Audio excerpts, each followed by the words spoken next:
Tonight on Nova, Rochester, New York, a fifth prostitute is murdered. Where will the killers strike next? The hairs on the back of my neck started standing up, and I said, this is the guy. I just know this is the guy. Cold, clever, and elusive, serial killers terrify us all. Follow the FBI's elite psychological detectives as they race against time to penetrate the mind of a serial killer.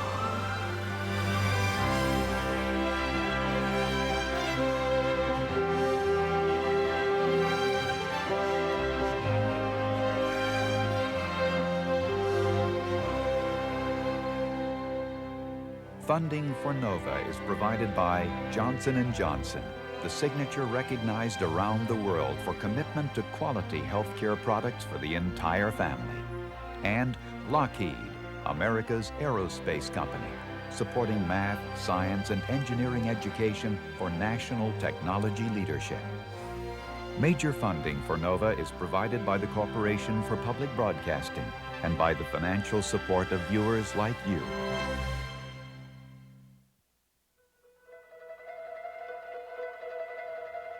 David Berkowitz, the son of Sam, shot at least 6 young lovers in New York City.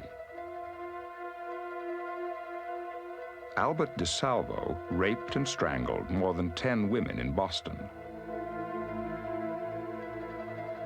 And with 13 grisly murders in north central England, Peter Sutcliffe became known as the Yorkshire Ripper. Serial killers grip the public's attention and confront our own private dread. They come in all shapes and sizes, from every walk of life. They're often intelligent and resourceful. They are not driven by such conventional motives as revenge, greed, jealousy, profit. So they do not respond to such conventional emotions as guilt or remorse. They are, therefore, very difficult to catch.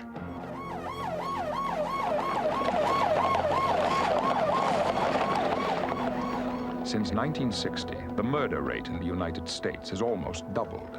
Now, approximately 55 people are slain each day, and the number of mass, spree, and serial murders, crimes generally committed against total strangers, has increased steadily and alarmingly. Special Agent James Wright supervises the investigative analysis program of the Federal Bureau of Investigation. Back in the 1960s, the solution rate for homicide in the United States was over 90%. The solution rate last year was 68%. We're not seeing the type of crime that is committed between 2 people that know each other. We're getting more and more into stranger types of crimes. Those are the most baffling types because we don't have a ready pool of suspects, and very often we don't have a motive for these crimes, not an obvious motive.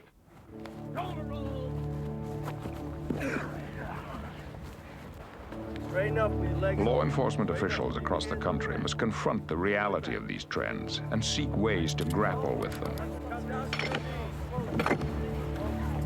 At the FBI's National Academy in Quantico, Virginia, all of the traditional weapons arrayed against crime are taught and practiced. But non-traditional crimes require non-traditional methods. And serial killers, those who kill repeatedly, are perhaps the most terrifying challengers of all. In a suite of offices 2 floors below the ground, a small and elite group known as the Investigative Support Unit journeys into the very heart of darkness, into the minds and motivations of serial killers. Over the weekend, we had several cases came in, several of which are serial murder investigations that have been The unit's conducted. objective in more than 1,000 cases each year: interpret behavioral clues left at a crime scene to come up with a personality profile of an unknown and elusive offender. They want to let the front office know that they just came up with another body last week. So they've had 4 killed in the last 2 weeks. This technique grew out of a pioneering study begun in 1978 of multiple murderers and other violent criminals. Its key contributor was Special Agent John Douglas, now the unit's chief. If you interview the subjects, what they'll tell you is the thing that was really appealing to them was the hunt. the hunt and trying to look for the vulnerable victim. And once they have that victim, and they have that victim under their control, they feel the strength of the power and to control the life or destiny of this victim. They believe throughout their life they have been manipulated, they have been dominated, they have been controlled by others. They have a very, very poor self-esteem. So here, for this one situation now, that was fueled by fantasy, that they can get a victim, they can be in control, they can orchestrate whatever they want to do to the victim, and they can decide whether or not this victim should live or die, or how the victim should die. It's up to them. Douglas and his partner, Robert Ressler, went into the prisons and conducted extensive interviews with the most dangerous criminals to find out what made them tick. Out of the study came a system to understand and classify types of killers and other violent offenders. For the first time, the FBI was able to link what was going on in the perpetrator's mind to the evidence he left at a crime scene. Recently, in Colorado, a 15-year-old girl was deposited off the side of the road. Same signature kind of aspect with the way the body was deposited, the type of ligature strangulation. There are common denominators which you find with each and every one of these people. They come from generally broken homes. They're the product of some type of abuse. And by the time we begin seeing his first kill, he's somewhere in his early 20s. He has a bad track record. He's been a burglar. He's been maybe involved in rape or rape attempts. And he's been extremely hostile and violent to authority type of figures. The best predictor of future behavior or future violent acting out is a past history of violence. The journey into the mind of the violent offender remains an ongoing quest of discovery. And there are some things that we can use. What is learned is then taught in the FBI Academy's classrooms.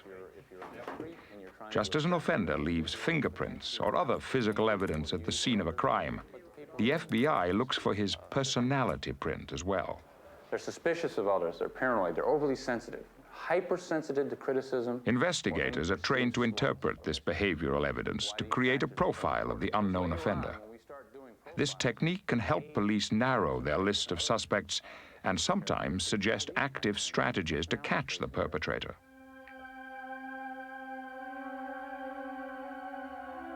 At this scene, a mildly handicapped teacher was found brutally beaten, raped, and strangled on the stair landing of her apartment building. She was attacked in the morning in a high-traffic area and was knocked out before being violated. After death, her body was mutilated and displayed in a ritualistic fashion. We've yet to see a case involving this kind of post-mortem mutilation where you had a black man or a Hispanic person. This seems to be the purview of white men and the manner in which they kill these victims. Special Agent Judson Ray brings his experience as a policeman to his profiling work. The fact that this was a mildly crippled victim, and also the perpetrator had to render this individual unconscious before he began his activities, suggested to us a kind of inadequacy on the part of this perpetrator, a person who's not very, very sure, a person who perhaps requires being alone a lot and is not very, very comfortable in the presence of other people. The fact that this crime occurred in the daytime, it was a very high-risk maneuver for the offender, suggested to us that this individual had at least a passing familiarity with the apartment building. The fact that this individual was out at this time of the day suggested to us that he was not gainfully employed, that he was probably living in a relationship dependent upon parents or some other significant person in his life. This woman was killed by ligature strangulation, and the item used to fashion the ligature was from her purse. This suggested to us that this individual had no plan of killing and probably was not even aware that he was going to come into contact with this individual on this particular day. There was a unique aspect of this crime. The perpetrator took the earrings from the victim's ears and symmetrically placed them equal distance from her head. This indicated to us that this individual perhaps may have been suffering some sort of psychosis, certainly some mental disorder that would allow the police to further narrow the focus on a particular kind of suspect. The police checked local mental hospitals and found one man who had left without permission the day of the murder. His father had once lived in the victim's apartment building, and in virtually every other respect, he matched the FBI's profile precisely. He was arrested, tried, and found guilty of murder. The program began in the late 1970s when we began conducting the research. Within the FBI, there was still a lot of skeptics, and it really wasn't up until about 1982 in the Wayne v. Williams case in Atlanta that we really got a name for ourselves. We went on site, we did an analysis, we did a profile that described him right down to a T. In 1982, Atlanta was a city under siege. Douglas went to the sites where each of more than 20 black children had been found smothered and strangled. Could this be some type of a conspiracy? Could we have multiple offenders involved? Could we be dealing with some type of group, the Ku Klux Klan or any other type of group who has hatred towards blacks? Generally, with those types of cases, the crime scenes are very, very symbolic. We didn't see that. Douglas felt a white person prowling these black neighborhoods could not have avoided notice, and that told him something. But he also knew that the choice of victim could tell him even more about the type of murderer.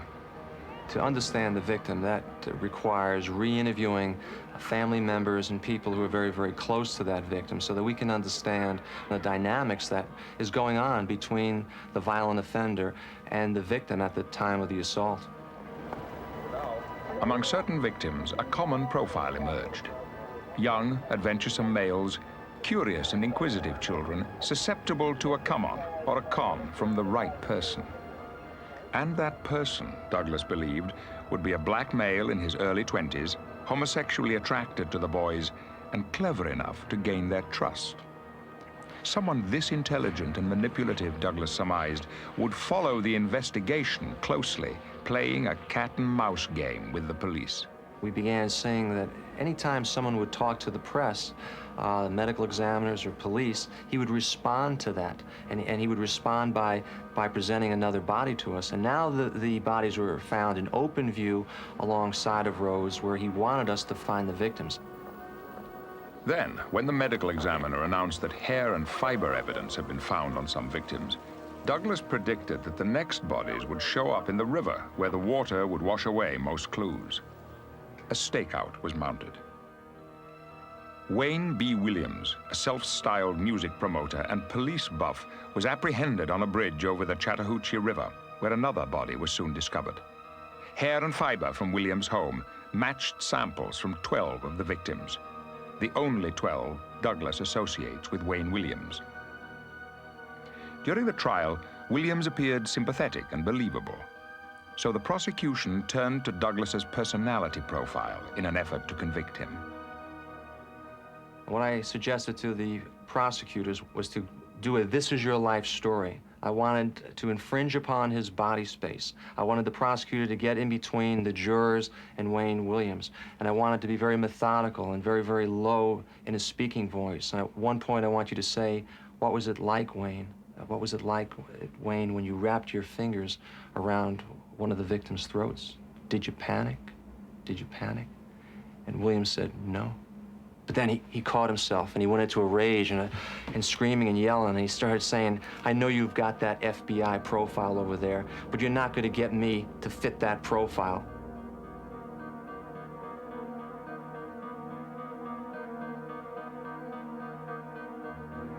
Atlanta is just one example of how a single person can leave a trail of human devastation in his wake.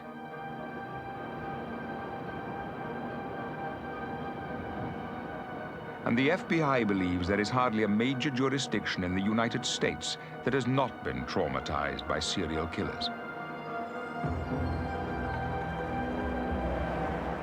When the bodies of two prostitutes turned up in Rochester, New York, it didn't create much of a stir. It was a routine investigation for Captain Lynn Johnston and his officers and detectives. It started very quietly. Police were concerned, but There's a certain number of homicides with prostitutes that happen every year because of the nature of their business, because of their involvements with drugs. It's not unusual to have 2 bodies or maybe 3 bodies of homicide related with prostitutes a year.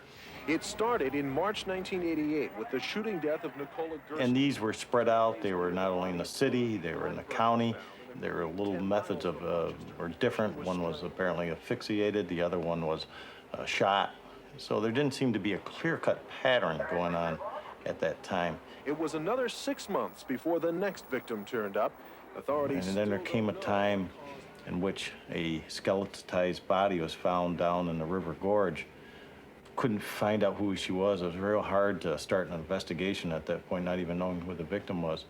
Another one shows up down at the gorge, another skeletonized body. And then there was another prostitute that ended up dead behind the YMCA. It seemed to be a little cluster going. Patricia Ives was young and pretty, and the 4th victim found in Rochester's scenic Genesee River Gorge. When Patty Ives was found, the police were really concerned for this reason. You had 4 bodies down there, and whether they're related or not at that point, there are some similarities, and they were concerned that if it wasn't a serial, at least somebody was doing more than one of these killings.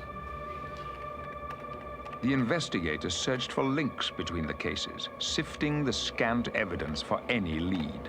You run through your files of people that have been involved in sex-type murders before. We're looking at our cases again to make sure we didn't overlook anything. We're looking for commonalities between our cases and go over everything with a fine-tooth comb. You picture in your own mind what a person could look like, but you really can't. The bodies were badly decomposed and offered virtually nothing in the way of forensic clues. And then, a 5th body was discovered in the River Gorge. The importance of this one is that she was reasonably fresh compared to the other ones, which were either decomposed or been dead for quite some time, and there wasn't anything that we could have done with them for any type of evidence.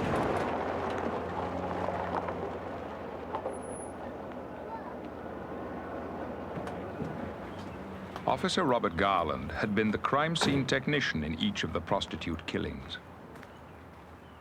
We found her way down the hill down here, and it's so steep here, we had to call the fire department, and they used ropes to put her in a basket, and we had to drag her up here. And we were very, very hopeful that we would get some physical evidence off the body. Unfortunately, we had totally negative results. Fear and anxiety has area prostitutes drawing their own conclusions. One of the rumors on the streets is it's a John who caught AIDS, and now he's striking back. Maybe the guy feel like this here. He don't know which one of the girls burned. So he just taking them out one by one.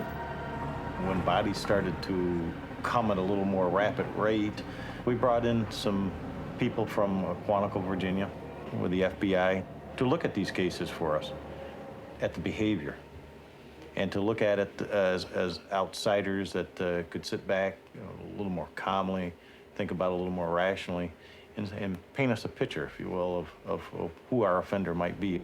Freeze, FBI! Put your hands up! Right there. Now don't move. Don't move.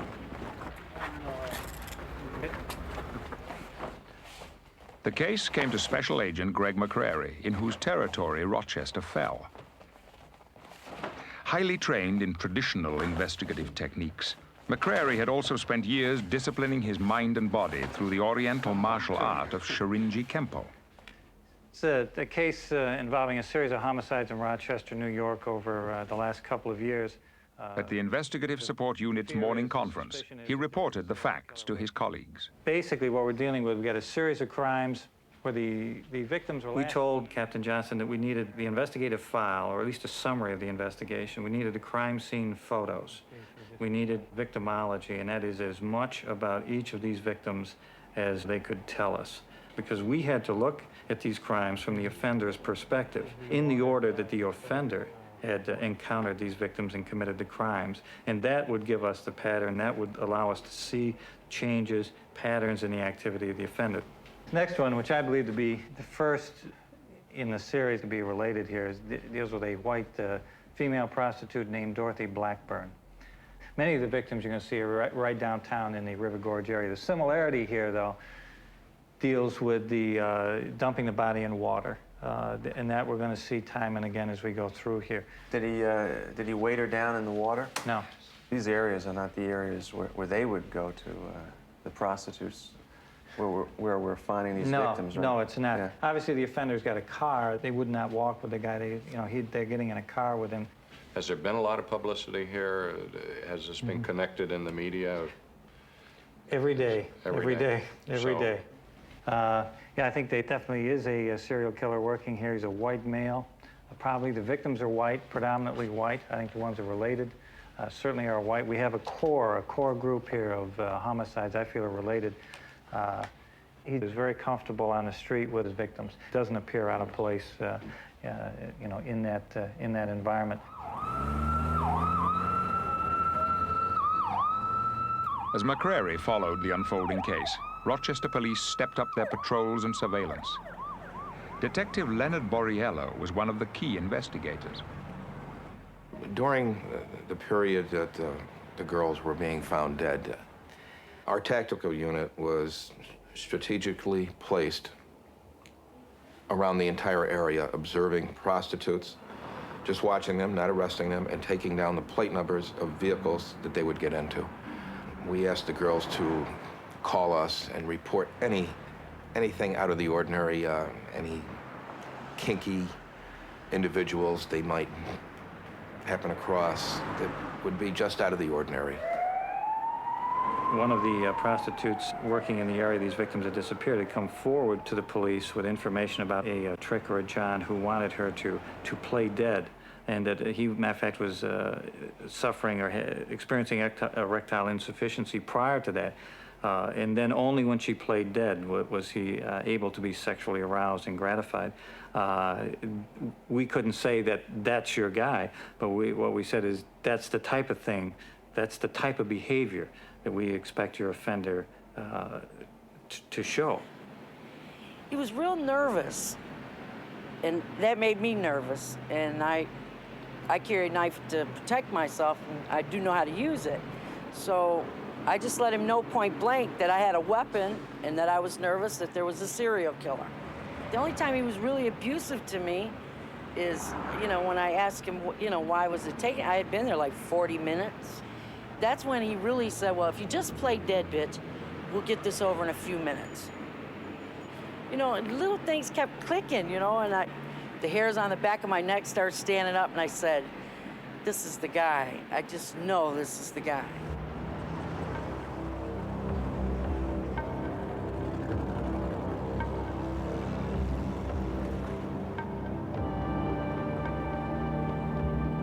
It's becoming a familiar scene for Rochesterians. City police, the medical examiner, and a female body found hidden in a remote area. The body, described as a fairly heavy-set white female, was discovered by a man walking his dog around 11 o'clock this morning. Police think there is a chance it might be linked to the other bodies recently found. Thanksgiving Day, very cold day, very, very cold day.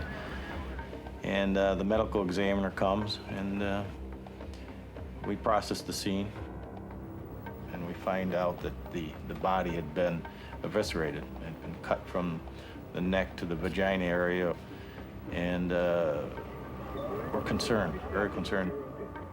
Everybody there, they're low, real low, and spirits are cold, and Thanksgiving Day, another day away from the family, and we don't know what this individual's up to. He seems to be escalating in the type of activity he's doing. We still have no idea who he is. June Stott was the 10th victim found, the first who was not a prostitute, and the first whose body the killer had mutilated after death. When her body was found late in November, that, I think for the police, for the investigators, was a low point. They just really felt they were looking into the abyss at this point, and it was a very dark time. From our point of view, as paradoxical as it may sound, that was good. That was good news for us, because we had more behavior to work with, more behavior to analyze. June Stott is also the first victim where we have an effort at post-mortem evisceration. And the question is this part of the same set? Is this another offender working? Is this the same offender now who is living out his fantasy more and is becoming more involved with these bodies as time goes on? Do we have, in this case, pretty much the same modus operandi as far as we know as with the other cases that you think are connected? Or do we see we're seeing a big change in behavior, but is there also a lot of consistent behavior? Yeah, there is. I think there's a lot of consistent behavior. My feeling is that this is part of the same series. I think we've got an offender that's spending more and more time with these victims. It's an evolution on his right, part. right. He's acting out his fantasy now. Maybe he's wanted to do this before. He just hasn't had the time or felt comfortable enough to do it. He's now spending time as same type of victim. I think we'll see with the victims after this that this type of postmortem mutilation will continue. That this is part of acting out his fantasy becoming reality. He's going to continue to do this sort of thing with the victims.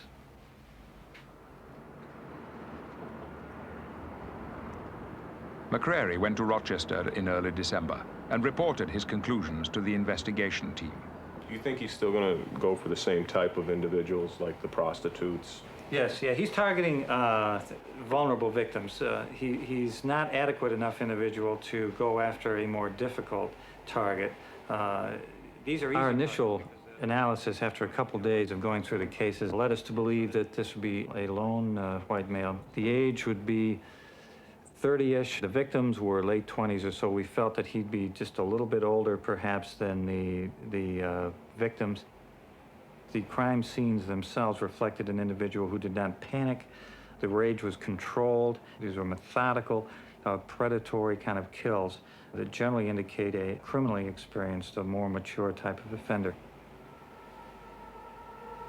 We felt he would be familiar with the Rochester area, be familiar with the River Gorge area, could be a fisherman, a hunter.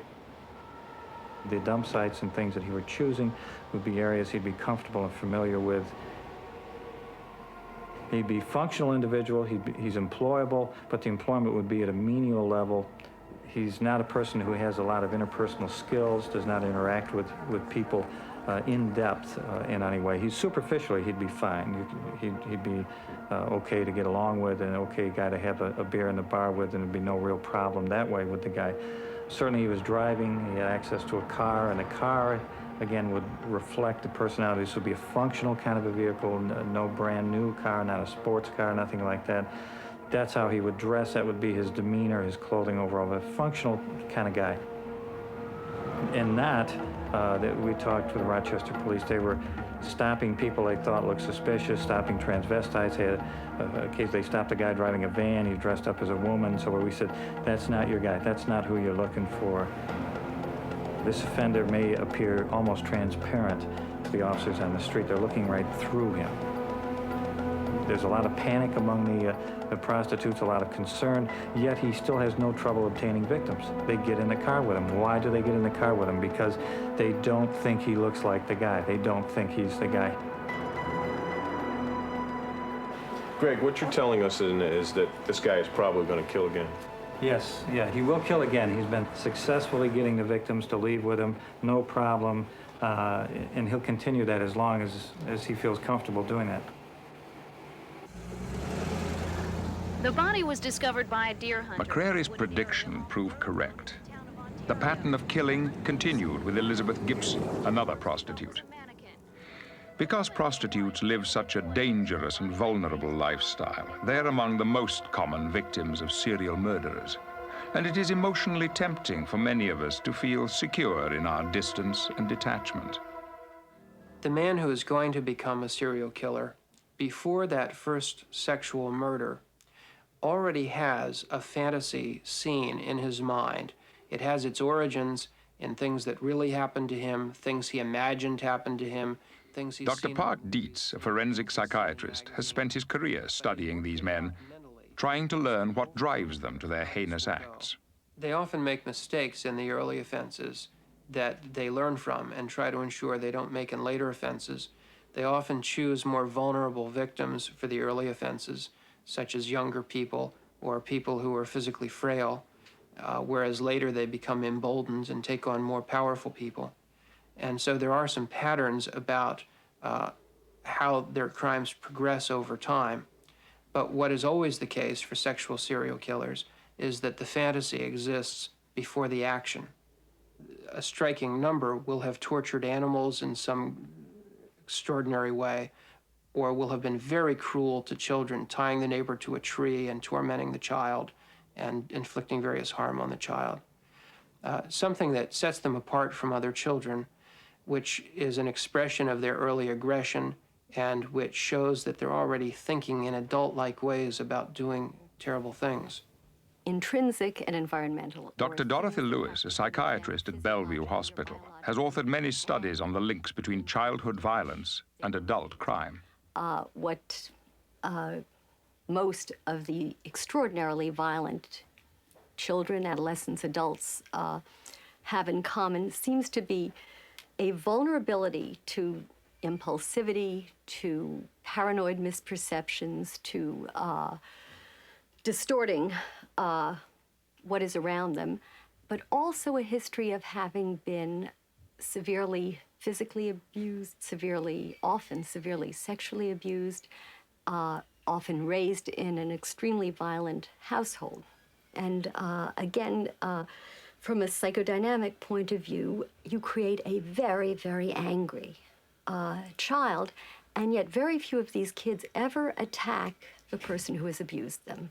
In fact, many of them don't remember it, put it out of their heads, but they displace a lot of this rage onto other people in their environment, so that the neuropsychiatric problems alone don't make you violent. Probably the environmental factors in and of themselves don't make you a very violent person.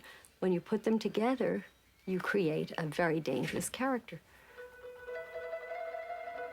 Research has shown there is no psychological formula for creating a serial killer. Ted Bundy grew up handsome and well-educated, charming to those around him, and killed at least 23 women from Washington State to Florida. Others come from different backgrounds. David Berkowitz, known as the Son of Sam in New York City, he was the product of an adopted family. He never knew about this. He would later learn about this after he got out of the military. And by the way, he had no sexual relationships with any females throughout his life until he went to Korea. And lo and behold, he contracts VD. So it adds further hostility to women. He goes back to New York to look for his mother, and he finds his mother and his sister in Long Beach, Long Island. And much to his surprise, they don't want a thing to do with him at all. So at that point in time, he blossoms. He blossoms as a serial killer. So he procures a weapon, a .44 caliber weapon, a very strong, powerful weapon. So he goes to areas where the victims his potential victims are parked in lovers' lanes. What's very, very interesting is he goes, rather than go to the driver's side, which is the threat, it's the male part, he shifts around the car and he goes to the passenger side. So which is telling you, as he's firing into that vehicle in a police type of stance, that his hatred, his anger is directed at the woman. The male is simply in the wrong place at the wrong time. And what he told us, which was very, very interesting, is that he's on the hunt nightly, like so many of these guys. And when they cannot find the victim of opportunity, the victim who's going to be in the wrong place at the wrong time, they go back to the areas where they've been successful in the past. They go back to the crime scene areas. They go back to the disposal areas, and they symbolically roll in the dirt and relive that fantasy over and over again.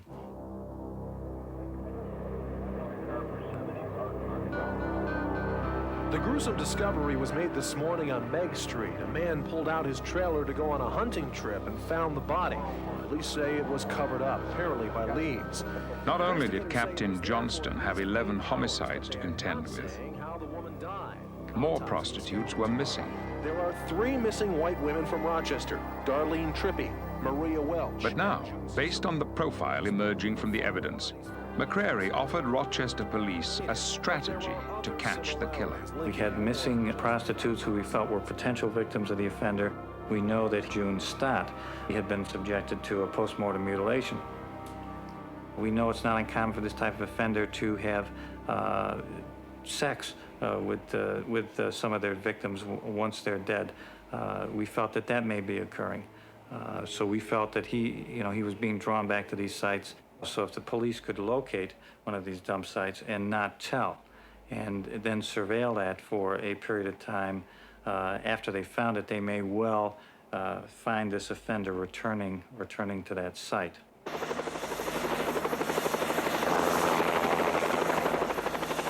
With 3 missing women presumably dead, the profile indicated the killer would be drawn back to the bodies. So McCrary's strategy lay in finding at least one and then waiting and watching. We've been searching in western Monroe County for several days, concentrating along water, ditches, and along roadways where some of the bodies had been found. The pilots had been up several times and were starting to be convinced that the body was not in the area that we were searching. There came a time during the search that we made a decision to fly from Northampton Park back towards the city of Rochester along Route 31. While flying along Route 31, we finally saw a body.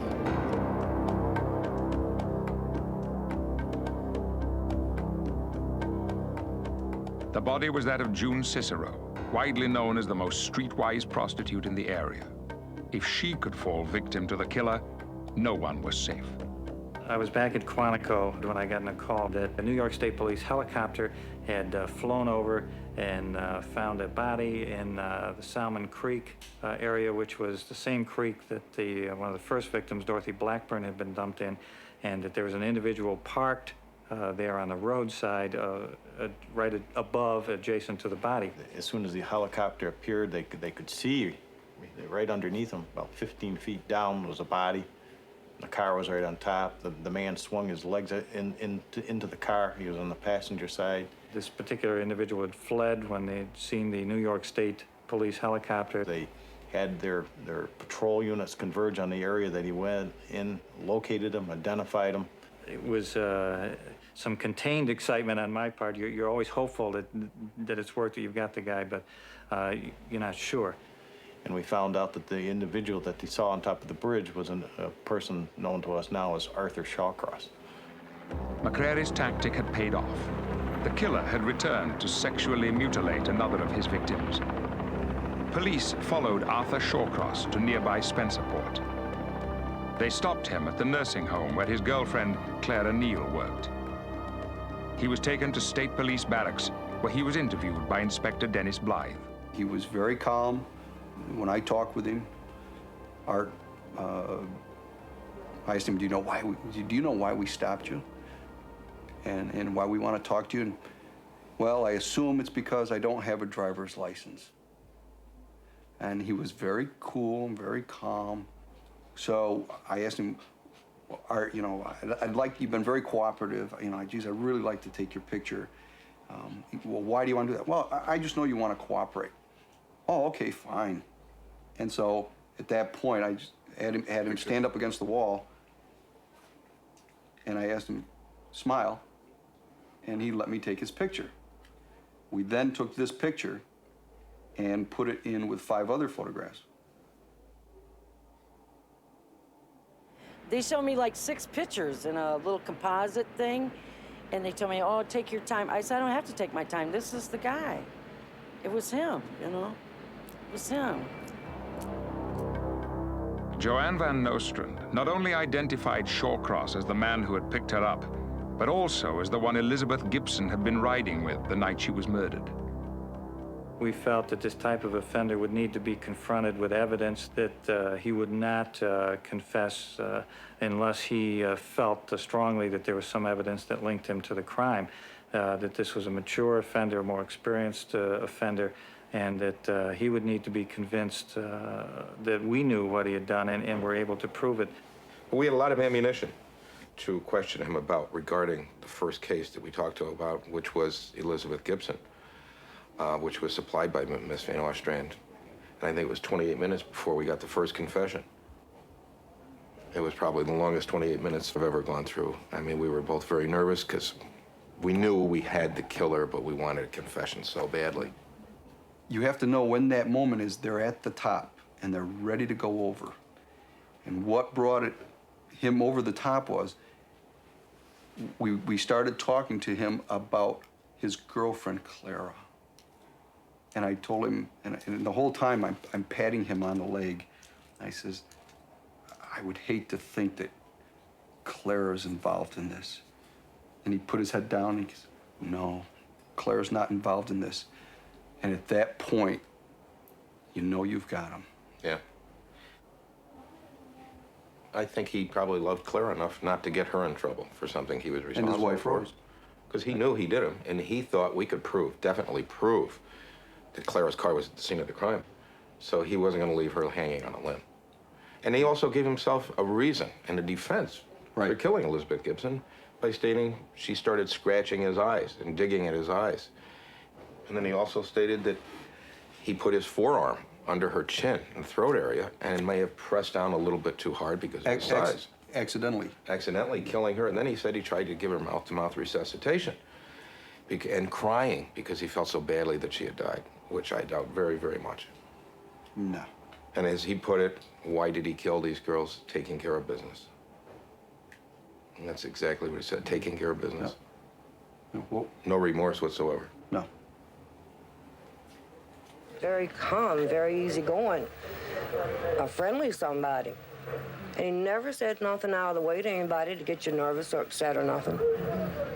Sources tell Eyewitness News that Shawcross worked here at G&G Food Service on Main Street for about a year. His boss says he was quiet, kept to himself, and a good worker. But he also said he wasn't aware Shawcross had a prison record. Arthur Shawcross's troubles with the law began in 1969. He was convicted of burglary and arson in Watertown, a small community north of Syracuse. Less than a year later, he was arrested again and admitted killing a young boy and girl in his hometown. Both were strangled and the girl was sexually molested. Shawcross served 15 of a 25-year sentence. He won an early parole after the parole board denied his freedom 8 times. Shawcross ended up in Binghamton, where he stayed only 2 months. An angry community mounted a campaign against him, and Shawcross was relocated to Rochester. A year after his arrival, the killing began again. As soon as the suspect was in custody, the FBI began assessing its profile. Arthur Shawcross was a calm, nondescript person, easy to overlook, who did live and work in the city in a regular but menial job. He was an avid hunter and fisherman who was friendly and personable on a superficial level. He liked to drive for long periods in an ordinary, functional car. He did return to spend time with the bodies of his victims and to mutilate the later ones to fulfill his own inner desires. But the profile was wrong on one important count. The area where we were most errant here in this thing was with the age of the offender. We felt he was late 20s, early 30s. What happened was he was, of course, 45. The difference being that he had been in prison for that 15-year period. And that really is simply like putting him on pause or putting him on hold for a 15-year period. So when he was released 15 years later, he really picked up just where he left off. He told us altogether 11 women that he had killed. There may possibly be more. We'll probably never know that. He also told us that he would bring us out, which he did, and show us physically where he had dumped 2 bodies that hadn't been located yet. And we asked him, take us the way you took them. And he took us street by street, and he remembered every detail of the streets. And we've got the flashlight, we're going like this, trying to find her, and we can't find her. So we go back and, Art, come on, where is she? She's right there. Come on, show us. Where is she, Art? And he takes the flashlight and right at our feet, and there she is, face up. The water was a about little 6 inches under the water, and it never bothered him.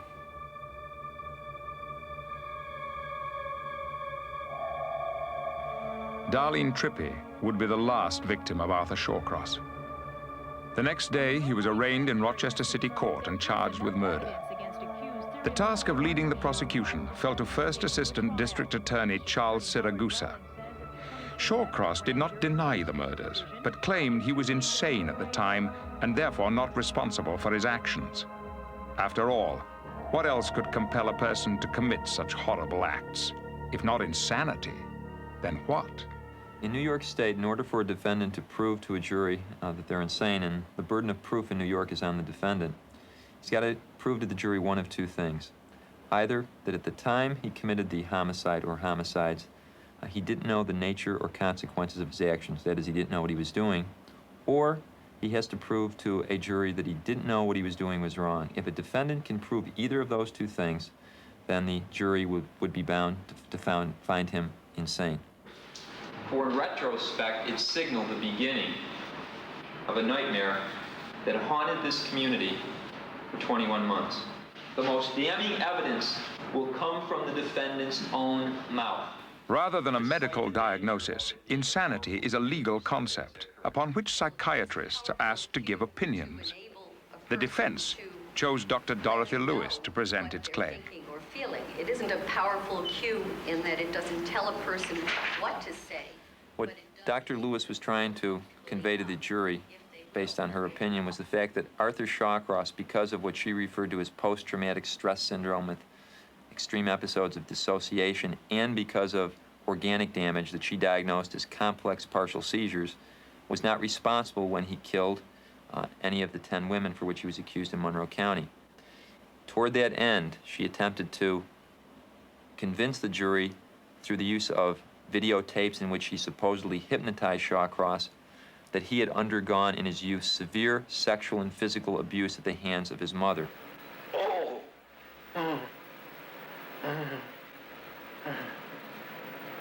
I can't walk. Why can't you walk, Arty? I can't get up. Why can't you get up, Arty? Why? My back hurts.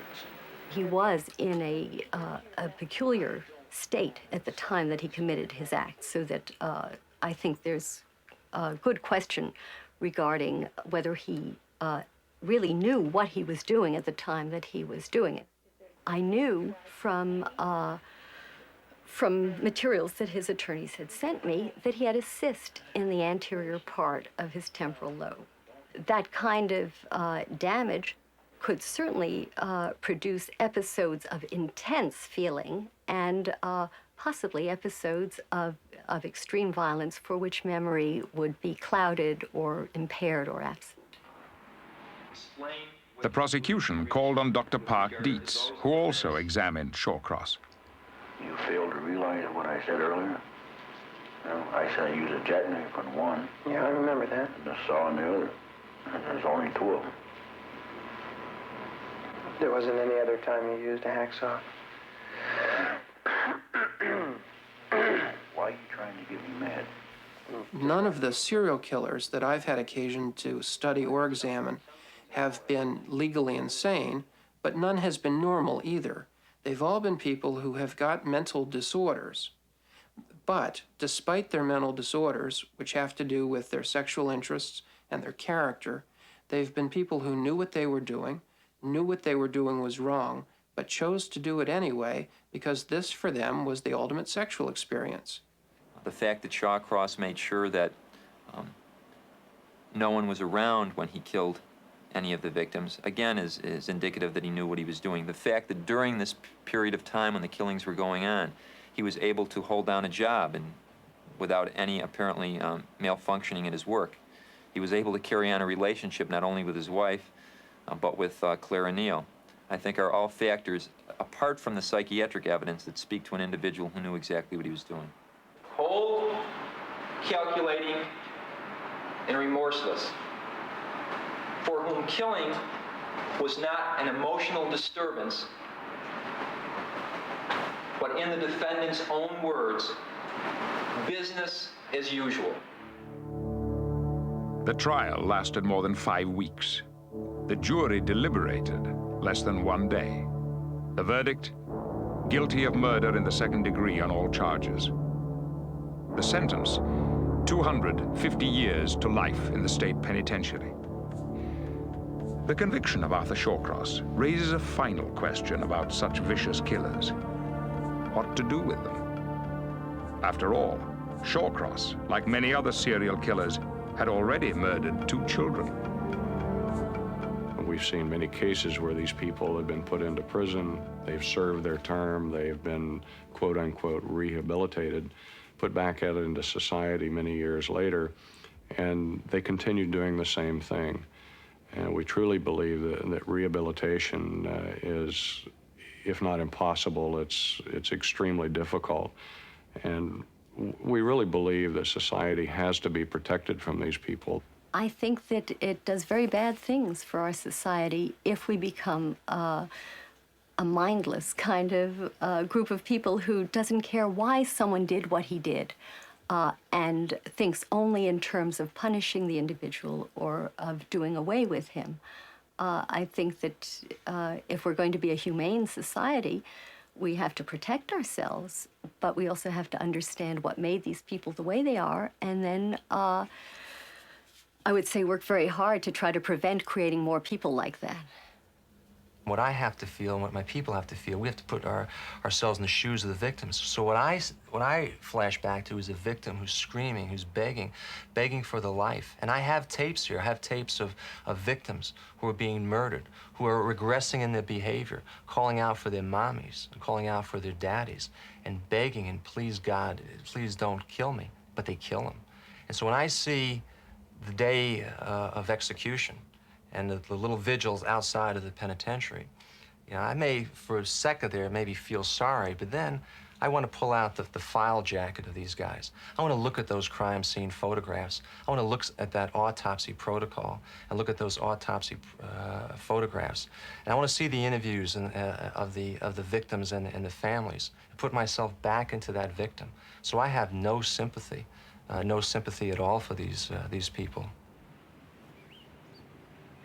The cases that come to us are certainly the worst of the worst. We see what some human beings have the capability of doing to their fellow human beings, and it almost defies description. It's not pleasant work. It's not pleasant material that we deal with on a daily basis, but it is something that I think we all get some satisfaction out of, and we have to take that personal satisfaction for everything we can get from it. Law enforcement officials must grapple with the new realities of their work. Brutal, senseless acts committed against seemingly random strangers have come to characterize a particular evil of our age. Serial killers are, by definition, successful killers who learn from their own experiences as they go on to increasingly more gruesome crimes. It can only be hoped that the men and women who study and hunt them down are learning even faster.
Funding for NOVA is provided by Lockheed, America's aerospace company, supporting math, science, and engineering education for national technology leadership. And Johnson & Johnson, the signature recognized around the world for commitment to quality healthcare products for the entire family. Major funding for NOVA is provided by the Corporation for Public Broadcasting and by the financial support of viewers like you. For a transcript of this program, send $5 to this address or call 1-303-831-9000.